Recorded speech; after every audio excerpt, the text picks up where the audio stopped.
ကဲအားလုံးမင်္ဂလာပါဒီနေ့ကျွန်တော်တို့လေ့လာမယ့်သင်ခန်းစာကတော့ဒီ Microsoft Word နဲ့ရိုက်ထားတဲ့စာတွေကိုသို့မဟုတ်ကိုယ့်ရဲ့ document ကို lock ခတ်တဲ့နည်းလေးဖြစ်ပါတယ် password လေးထားပြီးတော့သူများတွေ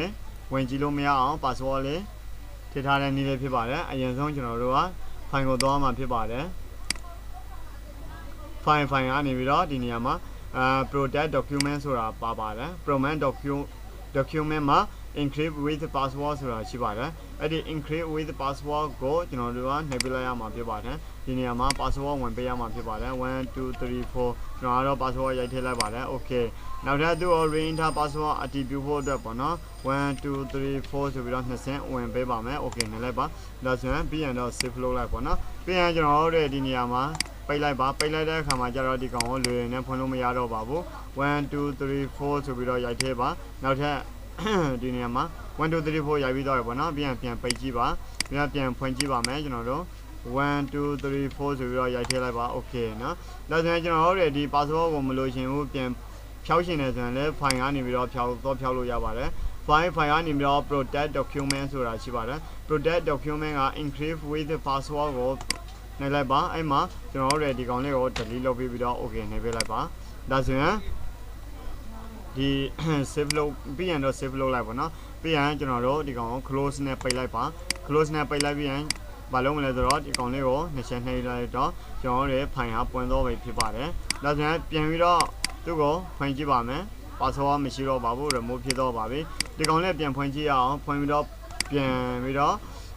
protect document ဆိုတဲ့ကောင်လေးကိုနှိပ်လိုက်ပြီးတော့ encrypt with password နဲ့နေပြီးတော့တင်ထားပါမယ်1 2 3 4 okay နောက်ထပ်တစ်ခုက1 2 3 4အတည်ပြုပါတယ် okay ဒါဆိုရင် save လုပ်လိုက်ပါဒါဆိုရင်ပြန်ပိတ်လိုက်ပါပြန်ဖွင့်တဲ့အခါမှာကျတော့ဖွင့်လို့မရတော့ပါဘူးဘာကြောင့်ဆိုတော့ password ခင်ထားတဲ့အတွက်ကြောင့်ပါ1 2 3 4 okay နဲ့လိုက်ပါဒါဆိုရင် password ဖြုံးမယ် password ပြန်တက်မယ် password မလိုချင်လို့ရှိရင်ဖြုတ်ထုတ်လိုက်ပါ password နဲ့ကို document ကိုpassword နဲ့လုပ်ထားခြင်းနဲ့ဆိုရင်လည်း password လုပ်တဲ့နည်းကဒီတိုင်းလုပ်လို့ရပါတယ်တကယ်လို့ဒီကောင်က password ဖြုတ်ခြင်းနဲ့ဆိုရင်တော့